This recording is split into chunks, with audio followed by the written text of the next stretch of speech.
You have your daughter-in-law. Every day you bring along 10 people. Come on, she's a human being.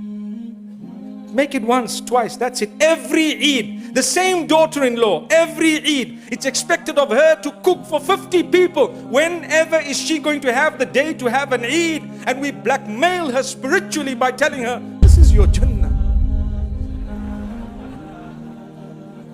Your Jannah, you could have said, okay, my Jannah is I'm going to buy some food from outside and put my pride wherever it belongs, and I'm going to ensure that you too can have a beautiful Eid. Why are the restaurants there? For what? Why do they open on the day of Eid?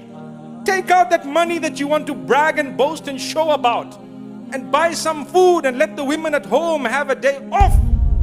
May Allah make it easy. I see the guys are smiling. I suppose those smiling are those who own the restaurants, right? Free advertising.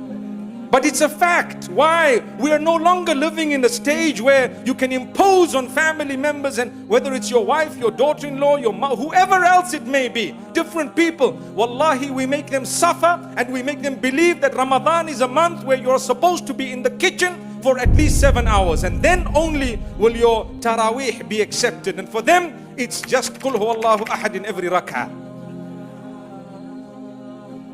Allah forgive us. Wallahi, it's a sin, it's a crime. They also need to read Quran. They also need to get close to Allah.